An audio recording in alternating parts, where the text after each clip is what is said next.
Good morning, and thank you for coming out to witness just how intense and the rigorous training that our school resource deputies go through each year to ensure that our children are safe when they go to school. It's our goal to make sure that children can go to school and be concerned with learning and the enrichment that is surrounding with education, not have to be concerned, hey, I'm at school, am I safe? I can assure you that there's no greater priority for the Hillsborough County Sheriff's Office than keeping our children safe. Our school resource deputies are phenomenal. They volunteer for this position. They're not selected and asked to go. They volunteer. They not only have a passion for service, but they have a passion for service to the children in this community. Today, what you're seeing is 40 hours of intense scenario-based training. We know that active shooter, just like use of their firearms, is a perishable skill.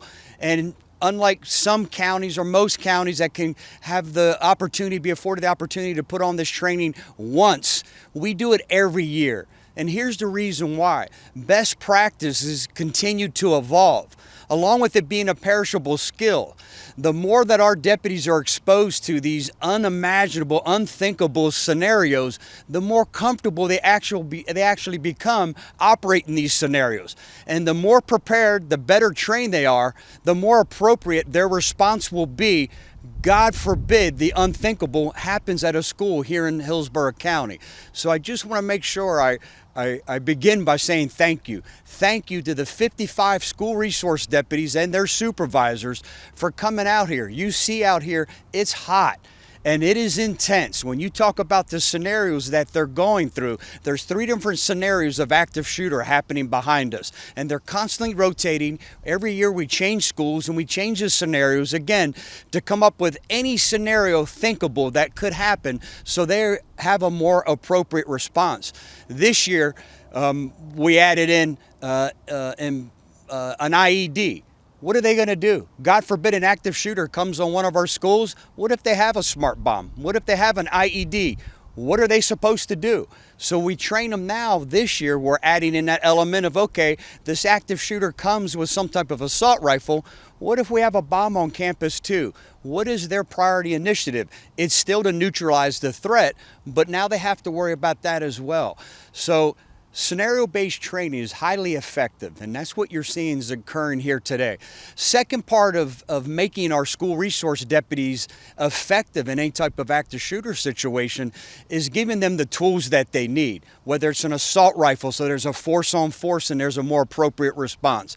They have ceramic plates, vests that they wear over their uniform that they can grab and go. That assault rifle is able to be collapsed in a backpack, along with the trauma kit. We know if it's an active shooter, there's going to be time where they're going to have to apply some first aid, some life-saving measures. Again, make sure they have what they need. Along with shields, they can grab a shield. A lot of scenarios that one of the scenarios they're dealing with here today is how do they navigate a shield? It takes some proficiency to learn how to carry a shield and try to shoot holding a shield. We don't do that every day.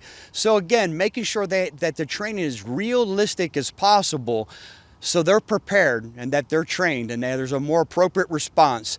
God forbid there's an active shooter situation in one of our schools. Second, I don't think I can say it enough how important it is for parents to have a conversation with children. And that conversation is twofold. Number one, make sure they know that it's not a joke to make a threat. It traumatizes other kids, and there's a quick response and a depletion in resources because we don't know if that threat's a real threat or not a threat until we exhaust all means to investigate and thoroughly look into that threat. So as much as I've been a proponent for diversion and keeping children out of the criminal justice system, this is one time, one scenario, one crime that I will not have any type of tolerance because of the trauma it creates to other children, right? And the response and exhaustion of exhaustive means of resources that we have to deploy in a timely manner to investigate this. Second, and when you're talking with our children, is make sure they're our eyes and ears. They see the social media posts, they see the emails, they see the text messages. Knowledge is power. And we're asking you the second part of this conversation that you have with a child before the next school year starts is make sure you're having a conversation with your child to see something, say something, and how important that is. And they can remain anonymous. If they want to use a smartphone app, if they're not in a position to call 911 and they want to use a smartphone app, Fortify Florida. We've received 263 tips from Fortify Florida last year. Out of those, we arrested 31 individuals for making a threat to other children in these schools. That's up from 9 threats the year before. As you guys know, we spoke about this last year. Our creation of the School Threat Assessment Response Squad, our STAR Squad, that's 4 detectives.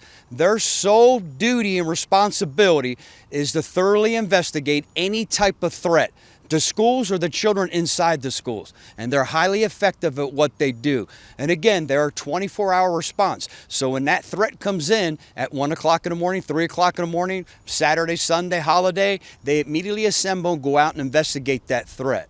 So please, have that conversation with your child. It's not undifferent or unlike an airport. You're not going to an airport, threatening violence, or talking about, hey, it's a joke to say you have a bomb on a plane. Don't say that there's any type of threat of violence to another student or children at a school. It won't be tolerated. I have to thank the school district. We've grown leaps and bounds in every way imaginable of keeping our children safe. From, as you can see here today, from fencing, the single entry and exit points, the cameras that are real-time cameras that we could have access and see where that perpetrator, where that active assailant may be, to the strategic system, a very costly system that every school administrator has that can press that, oh crap, there's an emergency button, and hit the button, hold it down for 5 seconds, the map pulls up and here comes the cavalry. We all know in an active shooter situation, every second counts, and we have to be able to respond as quickly as we can. So when they press that strategic system and that map pulls up, and every deputy, responding deputy, not just school resource deputies, we have access to those maps. These campuses are large, from the football fields, the parking lots, to the entire school. So when we can cut down the time, and when we know exactly it's building H at Steinbrenner High School, or it's the baseball field, that map pulls up, here we come. And if another administrator sees that the threat's now migrated to a different area, hold the button down. We can watch and track the migration of this bad guy. And again, when an active shooter occurs, every second counts. Our deputies are prepared to respond even that much quickly to that scenario. New to this year that's coming online is not only having a map of the school, but we will actually have access to all the cameras at the schools. So if there's a propensity for violence or some type of threat of violence towards the children at any type of school, our real-time crime cameras will be able to tap into that and pop up, and now we can relay that information to responding deputies, to the school resource officer. Hey, this is what's occurring, this is what's happening, and try to track that assailant or any other assailant through the campus. So again, I have to thank the school district for always giving us what we need, from resources to bi-directional antennas to improve the communication. One thing they learned in Marjorie Stoneman Douglas is the communication was poor. These schools are hurricane shelters. So imagine having a hurricane shelter used as a school, and you could imagine with them being cement and steel, well built as they are, the obstacles and challenges that are created with communication. We don't have that now in Hillsborough County. We can communicate with each other with these bi-directional antennas, and with school administrators. They can, because every school resource deputy has a school administrator radio along with their police radio. So again, this is all efficient and effective in keeping our children safe. I think I'd be remiss if I didn't talk about school safety and acknowledge our crossing guards. When you talk about school safety, you talk about hardening the schools. You talk about the school resource deputies and how passionate and hardworking they are to keep the students safe. But you have to talk about getting children to and from school. That's a part of school safety. Our crossing guards do a phenomenal job.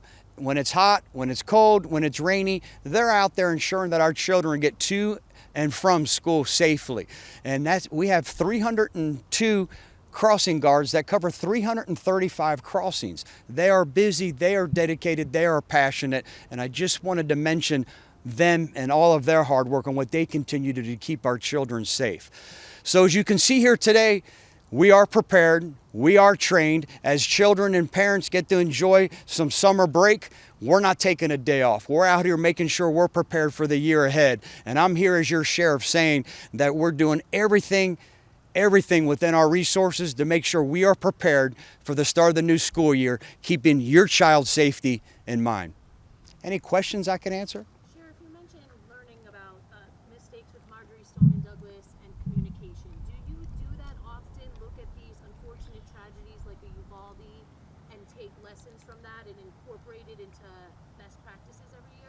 100%, not just with active shooter or schools, with any type of crime. We look around the country constantly and we're monitoring. I think it's one thing that we do well in law enforcement. All of us want to say, look how well we did, but we also share what we didn't do so well. And it benefits all of us because we can take a look at any type of threat, if it's Uvalde, Marjorie Stoneman Douglas. You know, that was a big report and we looked through that. We learned a lot. When we looked at the camera and surveillance system, we saw that it was almost an hour delay. So they were chasing a ghost. He was already off campus. So that you can see the obstacles that poses. So a lot of what we see all the way back to the Colorado shooting, where they sat and the training was to wait until the SWAT team got there and people were losing their life and the deputies followed their training. They were trained to stand out and wait for the SWAT team. Look how far we've come in so many years. So long answer to your question, we absolutely constantly monitor any type of shooting situation. If it's an introduction to a firearm on campus, if it's drugs on campus, whatever it is, we're constantly monitoring and researching what is happening across the country to see how we can apply that here and make our schools safer. Sheriff, the governor just signed a law that doors and hallways and gates have to be locked during school hours. Just curious your thoughts on that and how that influences trainings like you guys do today to prevent tragedies from happening. Yeah, I wholeheartedly support the governor and what he's doing. Listen, there's a fine balance. You know, the fact you have to have gates to lock the gates, the fact you have to lock the doors, you have to have single entry and exit points, that teachers have to lock their doors, that you have to have school drills. You know, being a little older, it used to be the fire drill every quarter. Now it's mandatory that students go through active shooter training of what would happen. And I hate that. I hate that they have to go through this. I hate that we have to take these steps. But the bottom line is I'm willing to sacrifice a little bit of student freedom to ensure the safety and well-being of each of the children, regardless of what school it is. And we certainly will implement that here. Another portion of our training here today is what happens if we encounter a locked door. They're not on the SWAT team. They're not breachers. They don't know how to do that. One of the scenarios here today is they have to carry a special apparatus that if they come upon that locked door, maybe it's a locked door with that assailant's in, maybe it's a locked door for whatever scenario, they have to be able to know how to breach that door. One of the school resource deputies was just telling me how much fun it was. She never knew, you know, they don't have access to that. They don't breach a lot of doors. But great question. It's important. I hate the fact we have to lock doors. I hate the fact we have to go through that the children are exposed to this type of trauma, even going through the training. But at the end of the day, their life depends on it. You're willing to do whatever it takes.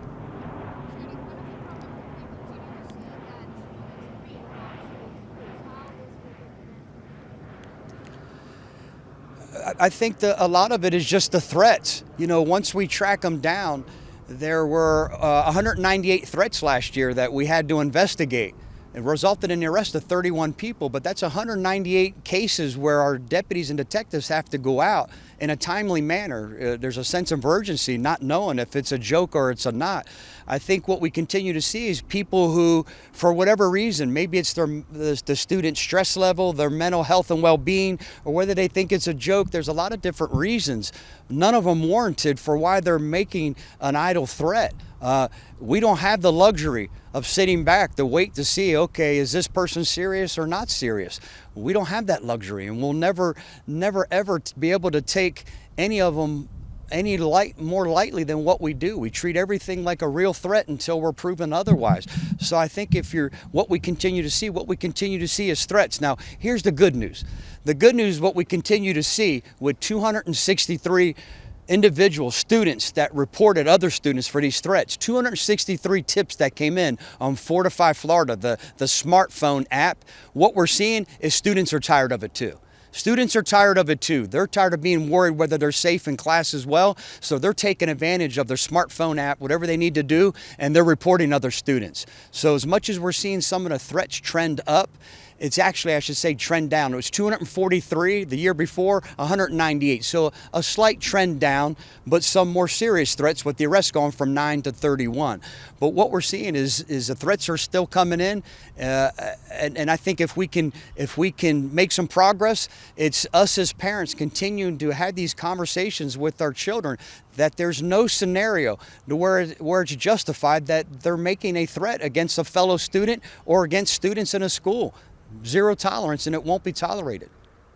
Sheriff, you said that our children are our eyes and ears in the schools. What's your message to them? You all are dedicating so much time to make sure that they're safe. Yeah, that this is a partnership. Your school resource deputy is there, and they'll do whatever it takes. You're family to them, and they'll do whatever it takes, even if it means sacrificing their own life to keep you safe. But you have to be the good partner. You have to be the good partner. You have to be our eyes and ears. Children, if you see something, say something. Be that good partner. This safe environment that we have at school, it's a partnership each and every day.